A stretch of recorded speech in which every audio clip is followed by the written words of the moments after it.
Everyone, तो आप सभी का स्वागत है हमारे यूट्यूब चैनल इवान क्लासेस में। तो भाई साहब, हम लोग मैथमेटिक्स के अब तक arithmetic progression, quadratic equation, polynomial और रियल नंबर को खत्म कर चुके हैं। आज एक नया चैप्टर स्टार्ट करेंगे, कोऑर्डिनेट ज्योमेट्री, जिसकी बेसिक को हमने लाइव क्लास में, एक लाइव क्लास लगभग आधे घंटे 40 मिनट की किया है भाई साहब। उसमें बेसिक्स को इसके कवर अप किया है भाई साहब। आज हम जो एग्जैक्ट सिलेबस सीबीएसई ने डिसाइड किया है, आज हम उस चीज में पढ़ने वाले हैं। 9th का कोऑर्डिनेट ज्योमेट्री जिसको बेसिक आ रही होगी वो आज का पहला टॉपिक बहुत ही आसानी समझ जाएगा। अगर नहीं भी आ रही होगी तब भी समझ जाओगे उस सारे टॉपिक को जो 10th में है भाई साहब, ठीक है। तो आज का हमारा पहला टॉपिक है डिस्टेंस फार्मूला। टॉपिक का नाम है भाई साहब डिस्टेंस फार्मूला। इसको डिस्टेंस फार्मूला बोलते हैं, तो हम भी लिख दें पहले डिस्टेंस फार्मूला ही।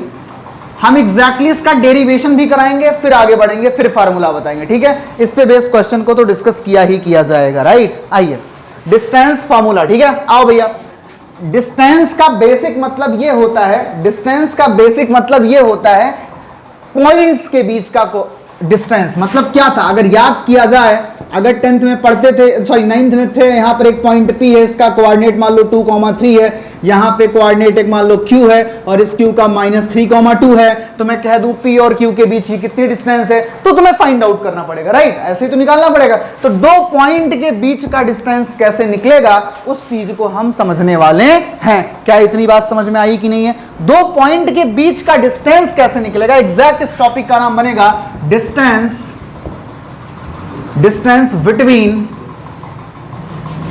बिटवीन टू पॉइंट्स, ठीक है।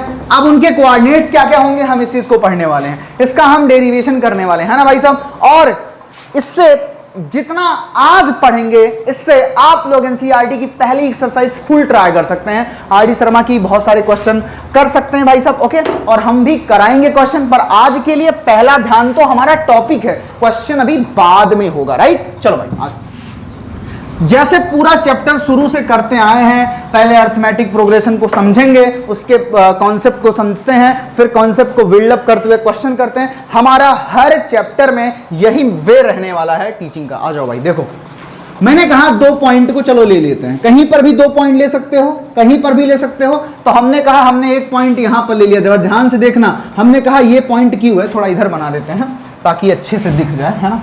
आ जाओ भाई, हाँ देखो भाई, यहां से हमने कहा ये हमारा रहा एक पॉइंट, यहां पर ये है भाई साहब P, जिसका कोऑर्डिनेट है x1, y1। दो पॉइंट लेना है बेटा, तो हमने दो पॉइंट ले लिया। आ जाओ भाई, दो पॉइंट ले लो। एक हमने यहां पर बेटा ले लिया Q, that is x2, y2, right. हमने दो पॉइंट को यहां पर ले रखा है। यहां तक कोई दिक्कत परेशानी दुविधा तो नहीं होनी चाहिए। ये P है और ये Q है, ये दोनों पॉइंट हमारे हो चुके हैं। अब इसमें हमको समझना है कि इनके बीच का डिस्टेंस कैसे निकलेगा। याद रखे रहो, हमने पॉइंट को क्या क्या लिया है, x1, y1। Q पॉइंट को क्या लिया, x2, y2। हमारे कॉन्सेप्ट क्या, देखो सारा आंसर किसके बीच में आना चाहिए, बेसिक मटेरियल के। किसके बीच में, बेसिक मटेरियल क्या, x1, y1, x2। यानी कि जो भी फार्मूला बनेगा, जो भी आंसर आएगा, इन्हीं सबके टर्म में आना चाहिए। किसमें, x1, y1, x2, y2, इसी में आना चाहिए। क्या मेरी बात समझ में आ रही है? किसी को कोई दिक्कत परेशानी दुविधा नहीं है? अब अगला कॉन्सेप्ट सुनते हैं भाई साहब। आओ देखो, अच्छा इनके बीच का जो डिस्टेंस तुम्हें फाइंड आउट करना है, बेसिकली बनेगा कैसे, मैं कह रहा हूं थोड़ा कोऑर्डिनेट को ऐसे लिख दो, x1, y1। इन दोनों पॉइंट को मिला दो भैया, ये मिला दिया इन दोनों पॉइंट को ऐसे, थोड़ा सा ये यहाँ पे ऊंचा बन रहा है, थोड़ा ऐसे मिला देते हैं। ये रहे हमारे दोनों पॉइंट, ये रहा एक P बना, एक बना Q। किसी को कोई समस्या यहां तक? आ जाओ। मैं कह रहा हूं बेटा यहां से परपेंडिकुलर ड्रा कर सकते हैं, याद करो पहले लेक्चर में, लाइव लेक्चर में हमने बताया था इसकी वैल्यू कितनी हो जाएगी, y1 के किसके बराबर, y1 के बराबर। आ जाइए भाई साहब, जरा याद कीजिए ये क्या है, x1 है, तो ये वैल्यू कितनी हो जाएगी, x1 कितना हो जाएगा। क्या मेरी बात समझ में आ रही है कि नहीं आ रही है? अरे भाई जैसे देखिए भाई साहब, इसको फिर से बता देता हूं। ये रहा 2,3, अगर यहां से परपेंडिकुलर पड़ेगा तो ये y के बराबर है। y कितना है, 3 है, तो 3 बराबर हो जाएगा। ये x पे पड़ा है, x, अरे यही तो x होगा, x किसके बराबर है, 2 के, तो ये भी हो जाएगा बेटा 2। किसी को कोई समस्या, किसी को कोई दिक्कत परेशानी? एक और परपेंडिकुलर यहां से भी ड्रा कर दो भाई साहब, यहां से भी ऐसे कर सकते हो। ये कितना पूरी लेंथ है, अरे y के बराबर, y कितना है, y2 कितना हो जाएगा, y2। आइए भाई साहब y2, चलो भाई साहब सारी डिस्टेंस मेजर कहां से होती है नॉर्मली? ओरिजिन से, है ना। तो यही x2 कहां से आया करेगा? ये पूरा एक में एक्सिस को थोड़ा और बढ़ा देते हैं, ये वाला यहां पे ऐसे कर देंगे भाई साहब, कितना हो जाएगा? x2 होगा। ये कितना होगा? यहां से जब इधर का x2 हो जाएगा और x2 इधर भी होगा, तो ये पूरी डिस्टेंस कितनी हो चुकी है? x2। ये वाली पूरी डिस्टेंस कितनी हो चुकी है? x2। कोई दिक्कत परेशानी किसी को? आइए भाई साहब, मैं कह रहा हूं ये जो पॉइंट यहां पर, अच्छा अच्छी अब सुनते हैं ना, बहुत ध्यान से, बहुत ही अच्छे समझना। यहां पे क्या देखो, अगर ये x2 है, ये x1 है, हमको डिस्टेंस मतलब क्या फाइंड आउट करना है? ये PQ फाइंड आउट करना होगा ना। अरे बोलो भाई, यही तो डिस्टेंस फाइंड आउट करना है, मतलब PQ ही तो फाइंड आउट करना है क्या? अच्छा, कोऑर्डिनेट ज्योमेट्री में अगर लिखा है कहीं पर CD, इसका मतलब क्या होता है? डिस्टेंस बिटवीन C एंड, अगर कहीं पर लिख दिया हमने PQ, इसका मतलब डिस्टेंस बिटवीन P एंड, यहां पे ये मतलब है। तो अगर मैं कहीं लिख दूं PQ डायरेक्टली, अगर मैं इनके बीच की डिस्टेंस D मानूंगा तब तो D लिख दिया, पर अगर मैंने PQ डायरेक्टली बोल दिया, क्या बोल दिया? सिर्फ PQ ही बोल दिया, तो कैसे निकलेगा भाई?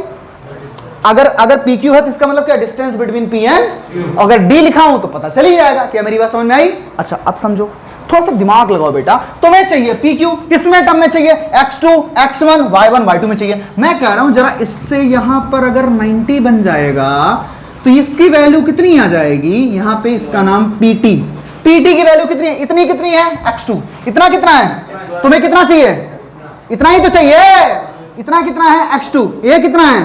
तो ये कितना आएगा? ये हो गया बेटा x2 माइनस x1। अगर डेरिवेशन को समझोगे तो तुम्हारे कॉन्सेप्ट बिल्डअप होंगे। हम हर चीज का इसीलिए डेरिवेशन बता रहे हैं ना, और 9th में भी बताए हैं, आगे भी हर टाइप का बिना डेरिवेशन किए फार्मूले का यूज नहीं करेंगे। आइए भाई साहब देखिए, ये टोटल कितना है बेटा? y। अच्छा जरा गौर करो, अगर ये इतना y1 है तो इतना कितना होगा? इसका इतना। इसका नाम रख दिया हमने, मान लो इसका नाम रख दिया O, और इसका नाम रख दिया भाई साहब, क्या रख दें?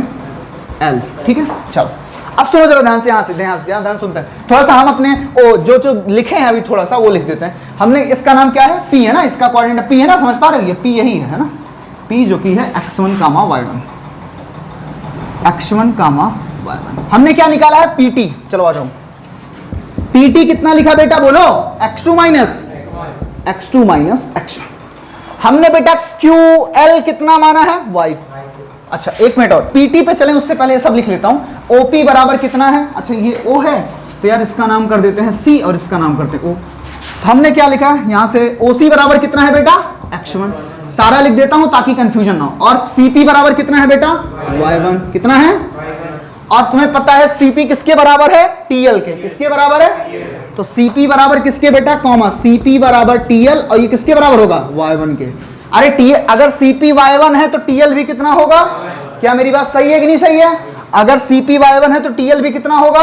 y1। आओ, तुम्हें क्या पता है QL की लेंथ कितनी है? y2। QL कितना है? QL। ठीक है, अच्छा QL पे चलें उससे पहले हमें जो लेंथ निकाले इतना लिख लेते हैं। चलो बताओ, PT की वैल्यू कितनी आई है? PT कितना है भाई साहब? x2 minus x1, x2 minus x1, है ना भाई साहब? कोई दिक्कत? QL की वैल्यू निकाल लो। QL कितना आएगा बोलो? y2 ये पूरा है, और QT तुम्हें चाहिए कितना चाहिए? QL कितना? अच्छा QL अभी नहीं लिखा, QL हो गया y2। अब तुम्हें क्या चाहिए? QT। क्या चाहिए? जो सब कुछ जो चाहिए मैं सारे पॉइंट को निकाल दे रहा हूं। QT तुम्हें चाहिए। ये टोटल कितना है? y2। ये कितना होगा? y1। ये कितना होगा? y2 minus y1। तो QT हो गया y2 माइनस y1। तुम्हें जिसकी जरूरत है, एक QT की जरूरत है और एक PT की जरूरत है, बाकी सब बेसिक है, तुम्हें पता है। ये y2 माइनस y1 QT है, ये y2 माइनस y1 ही हो गया QT। कहां भाई OL? कौन सा OL? अच्छा ये OL बराबर x2 है। आ जाओ भाई, OL को भी लिख देता हूं, सब कुछ लिख रहा हूं। OL this is equal to x2। क्या मेरी बात समझ में आ रही है? ये भाई साहब एक साथ है पूरा। ये OL की x2 लेंथ है भाई साहब, CP की y1 है, OC की x1 है। जिस पे टिक लगा है वो ऐसी चीजें हैं जिनका हम यूज करने वाले हैं। किस पे? PT x2 माइनस x1 है और QT है y2 माइनस y1। थोड़ा अगर दिमाग लगाओ, तुम्हें PQ बेटा चाहिए, तुम्हें ये मटेरियल पता है कि नहीं पता? अच्छा ये लेंथ क्या तुम्हें शुरू में पता थी? नहीं पता। किसके टर्म में निकाले हो? जो दिया गया है। कैसे पता है? देखो y2 y1 आया, इसमें कितना x2, यानी कि ये भी लेंथ निकल जाए। किसमें आएगी? y2 y1 x2। कैसे निकलेगा? PQT क्या है? Right angle. इसमें एक एंगल क्या है 90, ये क्या है हाइपोटेन्यूज निकालना है, बेस पता है, परपेंडिकुलर पता है, बोधायन पाइथागोरस थ्योरम से सॉल्व कर लेंगे। इतना नोट कर लो भाई साहब पहले। इन ट्रायंगल PTQ, चलो भाई कहां पे आ गए, इन ट्रायंगल PTQ, क्या पता है तुम्हें, राइट एंगल ट्रायंगल है, BPT लगा दो। बोधायन पाइथागोरस थ्योरम क्या कहता है, हाइपोटेन्यूज का स्क्वायर बराबर होता है, हाइपोटेन्यूज का स्क्वायर बराबर होता है परपेंडिकुलर का स्क्वायर प्लस बेस का स्क्वायर। हाइपोटेन्यूज कितना है, PQ है, तो किसका स्क्वायर हो जाएगा भाई, PQ का स्क्वायर। परपेंडिकुलर कितना है, QT है, तो हो जाएगा QT का स्क्वायर, और ये हो जाएगा प्लस PT का स्क्वायर। क्या बात सही है कि नहीं सही है? चलो PQ कितना है निकालना है, तो चलो भाई PQ निकालना ही निकालना है। QT कितना है, QT this is equal to y2 minus y1, y2 minus y1 का होल स्क्वायर। PT देखो लिखवाया हूं, जहां इरेज किया हूं, PT कितना है x2 माइनस x1, तो ये बन जाएगा क्या x2 माइनस x1, और ऊपर स्क्वायर लगा तो हो जाएगा इसका। क्या तुम्हें यहां पर PQ स्क्वायर चाहिए या PQ चाहिए, PQ चाहिए। चलो तो PQ इज इक्वल टू कितना आ चुका है, स्क्वायर हटेगा तो अंडर रूट लगेगा, क्या बना y2 माइनस y1 का whole square plus x2 minus x1 का।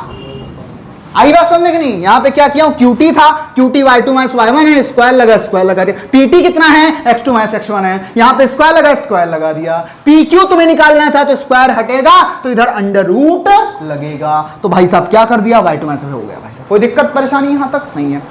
अब भाई साहब अगर इतना नोट कर लियो तो मैं एक चीज बताता हूं, इसी फार्मूले को एक और फॉर्म में कुछ किताबों में लिखा रहता है। कैसे भाई साहब, अच्छा यहां नीचे दिखेगा, बहुत बढ़िया। मैं इसी PQ को बेटा ऐसे भी लिख सकता हूं, x वाला आगे कर दो, y वाला पीछे कर दो। पहली बात तो किताबों में x वाला आगे ही रहता है और y पीछे, तो x2 माइनस x1 का होल स्क्वायर और प्लस y2 माइनस y1 का होल स्क्वायर। कोई दिक्कत परेशानी? अब सुनो बेटा, इसी फार्मूले को कई बार ऐसे लिखा रहता है PQ, हमने क्या लिखा है, y2 माइनस y1 है, तो फार्मूले में लिखा रहेगा ऐसे x1 माइनस x2 का होल स्क्वायर और प्लस y1 माइनस y2 का, ऐसे लिखा रहता है। यहां पर x1 माइनस x2 हो जाए। क्यों ऐसा होता, अगर याद करो बेटा, मैंने तुम लोग को बताया था, चाहे a प्लस b का होल स्क्वायर रहे या फिर किसका रहे, माइनस ए माइनस बी का होल स्क्वायर है, पहली बात तो ये दोनों सेम आते हैं कि नहीं आते हैं, नहीं आते हैं, आते हैं कि नहीं आते हैं, कोई दिक्कत परेशानी? तो क्या किया जा रहा है यहां से, अच्छा यहां पे मतलब क्या है, तो यहां पे मतलब क्या, जरा यहां पे गौर करो, यहां पे मतलब क्या, देखो जरा, अगर अंदर माइनस को कॉमन कर लो तो क्या बनेगा, ए प्लस बी का बनेगा कि नहीं बनेगा। अरे भाई माइनस को बाहर कर लिया तो ये देखो माइनस अंदर जाएगा, माइनस ए, ये जाएगा माइनस बी, बनेगा कि नहीं बनेगा। स्क्वायर करोगे तो माइनस का भी स्क्वायर करोगे ना, और माइनस का स्क्वायर क्या होता है, बस सेम यहां पर भी कंडीशन है, माइनस को कॉमन कर लिया गया है, माइनस को कॉमन करोगे तो y1 positive y2 negative, y1 positive y2 negative. आई बात समझने की नहीं है, कोई दिक्कत परेशानी नहीं है, तो बस इतना समझ लो, ये दोनों सेम फॉर्मूले हैं, चाहे इस फॉर्म में लिखा रहे चाहे इस फॉर्म में लिखा रहे, दोनों चीजें कैसी होती हैं। आई बात समझ में कि नहीं है, नोट डाउन कर लो। तो भाई साहब अब आ जाओ, PQ आ चुका है, किसी को कोई दिक्कत परेशानी। अब इस फार्मूले का थोड़ा सा कंक्लूजन क्या है, वो कंक्लूजन जान लो भाई साहब, फिर इसको यूज करना तो सीख ही जाएंगे हम लोग, ठीक है। आ जाओ भाई, इसको यूज करना पहले जानते हैं। कंक्लूजन, फार्मूले का कंक्लूजन, आओ भैया, फार्मूले का कंक्लूजन, कंक्लूजन देखो भाई, फार्मूले का कंक्लूजन क्या, पहली बात तो फार्मूला क्या, पहले वो लिखो, क्या बना था फार्मूला, PQ क्या है, डिस्टेंस ही तो है ना, तो मैं इसको कुछ भी लिख दूं, यहां पे D बराबर लिख दूं, कोई दिक्कत, क्या बराबर हो बताओ, x2 माइनस x1 का whole square plus y2 minus y1 का होल स्क्वायर। कोई दिक्कत परेशानी? इसका मतलब क्या है, ये सारे कोऑर्डिनेट के ही टर्म में तो आया है, क्योंकि यही तो x1 y1 x2 y2 है। तो जरा इसको लिखो, जरा देखो, पहले कोऑर्डिनेट लिखो, P कितना है, x1 कामा y1, Q कितना है, x2 कामा y2, ये है, जरा गौर करो, हो क्या रहा है बेटा, अगर गौर करो y में से y वाला माइनस हो रहा है, गौर करो, देखो देखो क्या हो रहा है, y2 में से और फिर x वाले में से, क्या समझ पा रहे हो, क्या समझ पा रहे हो, कोई किसमें से भी माइनस कर सकते हो। क्यों, क्योंकि मैंने क्या बोला, चाहे ये फार्मूला लिखो और चाहे लिखो x1 माइनस x2 का होल स्क्वायर और प्लस y1 माइनस y2 का whole square both will be, देखो y2 में से y1, x2 में से x1, ऐसे ही माइनस करने वाले हो। क्या मेरी बात समझ में आई कि नहीं है? कैसे यूज करोगे? जैसे तुम्हें कोई भी कोऑर्डिनेट दे दे तो उस कोऑर्डिनेट में क्या होगा, एक x1 होगा और एक, दूसरे कोऑर्डिनेट में क्या होगा, एक x2 होगा और एक, फिर y2 वाला जो कोऑर्डिनेट मानोगे उसमें से y1 को माइनस कर देना और फिर क्या कर देना, स्क्वायर स्क्वायर। x2 में से x1 को माइनस कर देना, फिर क्या कर देना, स्क्वायर, फिर ऐड करके उसका क्या लेना है, रूट, और आ जाएगा दो पॉइंट के बीच का डिस्टेंस। अब एक चीज और सुनो, क्या इस कोऑर्डिनेट का बेटा कोई यूनिट होगा? क्या नहीं होगा, पर डिस्टेंस की यूनिट होती है कि नहीं होती है? होती तो मीटर है, पर हमको यूनिट पता नहीं है, तो कभी भी डिस्टेंस निकालेंगे और हमेशा उसके बाद यूनिट नहीं पता है तो हम यूनिट वर्ड को ही लिख देते हैं। कितनी डिस्टेंस है, मान लो कहीं यहाँ d बराबर कितना आ गया 10, तो सिर्फ 10 लिखोगे, गलत आंसर है। 10 के बाद क्या लिख देना है, यूनिट। जो भी यूनिट है क्वेश्चन वाला जाने, हमने यूनिट लिख दिया। सेंटीमीटर है, सेंटीमीटर लिख लोगे, मीटर रहेगा, जो मन करे वो लिख लेना। आई बात समझ में कि नहीं है? कोई दिक्कत परेशानी यहाँ तक? हमेशा डिस्टेंस के बाद क्या लिखा जाएगा, यूनिट। आई बात समझ में कि नहीं? कोई दिक्कत परेशानी? बहुत बढ़िया, नोट डाउन कर लो भैया। अब इस पे बेस्ड एक दो क्वेश्चन कर लेते हैं, कम से कम इसका एप्लीकेशन जान लेते हैं। अच्छे अच्छे क्वेश्चन इस टॉपिक के बाद जब अगला वीडियो आएगा भाई साहब तो उसमें, अभी इसमें बहुत ही बेसिक क्वेश्चन करेंगे। बस आज का मतलब था फार्मूला अच्छे से डिस्कस करना और इसके बारे में ये जानने लेना अप्लाई कैसे होता है। सर्कल वाले क्वेश्चन पे भी अप्लाई हो सकता है, ट्रायंगल पे अप्लाई हो सकता है, क्वाड्रिलेटरल पर अप्लाई हो सकता है, पैरेललोग्राम पर हो, मतलब क्वाड्रिलेटरल तो आ ही गया, सारे क्वाड्रिलेटरल हो, पैरेललोग्राम होगा भाई साहब, रोहम्बस होगा, स्क्वायर होगा, रेक्टेंगल होगा, बहुत जगहों पे अप्लाई हो सकता है डिस्टेंस निकालने के लिए when the coordinates are given, right. तो चलो लिखो भाई साहब, पहला क्वेश्चन है फाइंड द डिस्टेंस